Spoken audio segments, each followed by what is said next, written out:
Hey everyone, so I'm getting ready to finally get out of here and go get the rest of the gifts for the holidays. So I usually do a lot of gift cards and stuff like that, but I like that personal touch with getting my family and friends the things that they want.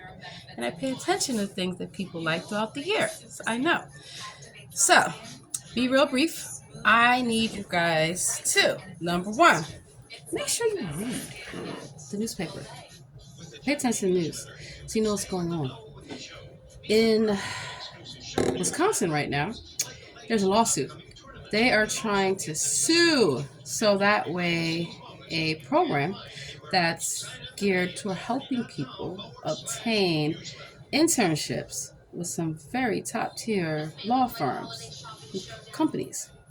And I know that Supreme Court has ruled that affirmative action can no longer be acceptable. And I have issue with that because we know that people across the board are affected by admissions applications, testing, a number of things that are already designed for people of color not to succeed. And so to take away that opportunity means that you are denying that racism does exist, especially in higher education, especially in the legal field. It exists against us at every level, from corrupt prosecutors, from scrupulous defense attorneys, and from judges who have no business being on the bench.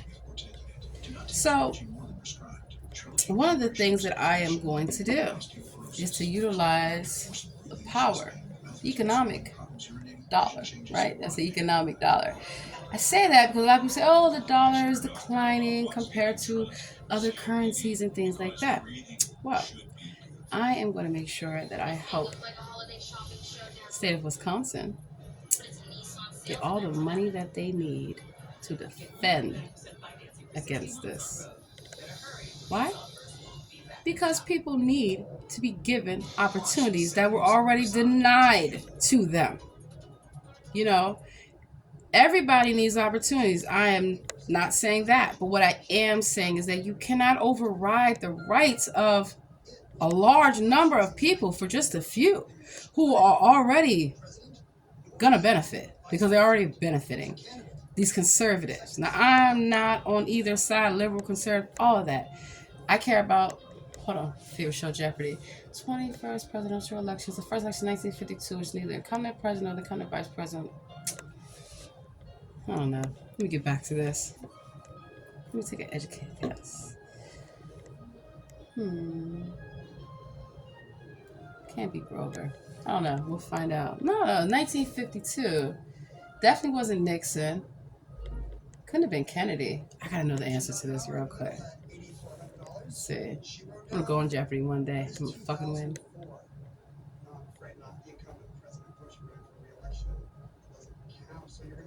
Oh, they were looking at the year. 1972?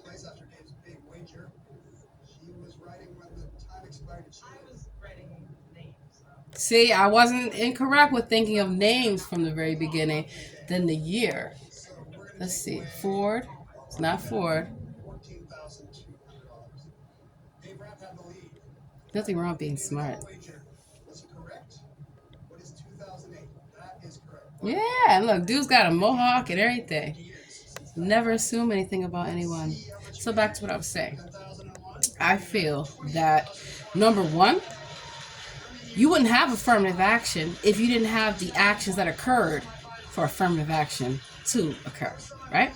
So we need to deal with that. And so one of the things that I firmly believe is putting that economic power, buying power, into the hands of the people. Most of these companies look at consumers as dollar signs, and that's why they target and market accordingly. 20 years ago, you would never, ever see commercials with people speaking another language or not looking, like what they consider the stereotypical American. And I say that because on one hand, it feels good when you see that a company cares about your community and that they are creating products and opportunity. Go further than that. Hire the creators and the content. Don't just go and steal their ideas or get their licensing or get their royalties or create a distribution pipeline to where they're locked in. To where, some people are like, okay, I'm only going to be in Whole Foods. I'm only going to be in Target, right? So in order for people to know that they have rights, 9 out of 10, they want to see a lawyer that looks like them, that can relate to them.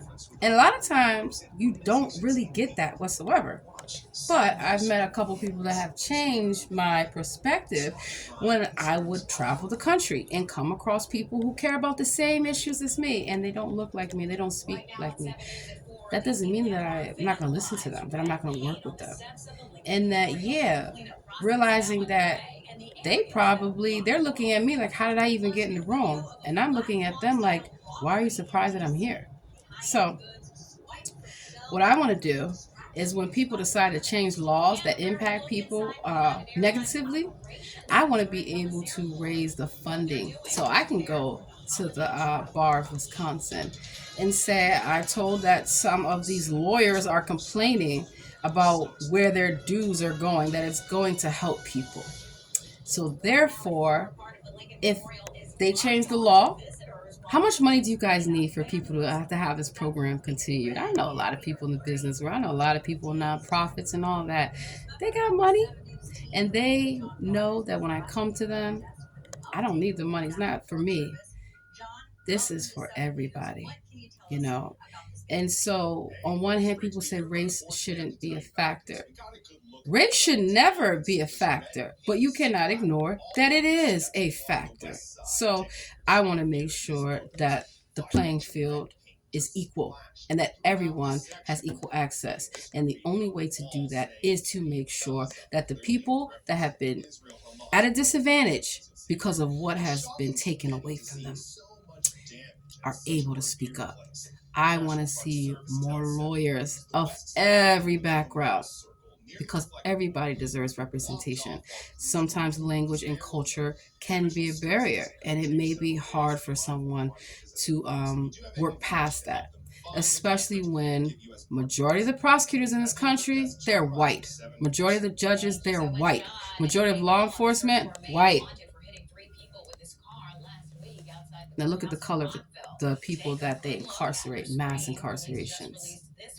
It's only becoming more prevalent now because now more of the inmates in jail are white.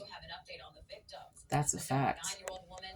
More of the people becoming in these homeless shelters, they're white, as well as the mental health, drug court, the whole nine. Go to Baltimore. Baltimore is one of those places where it is almost 50-50, and you see the same issues across the board, right? So I'm not going to say that white people are not affected by these things, but certainly not at the level that everybody else is until the entire system changes. So lawyers, you're crying about your little dues going to help people. Very well. I see what the mission. I know what the assignment is, and I accept it. Clearly, you need more judges and prosecutors and police officers that are of color.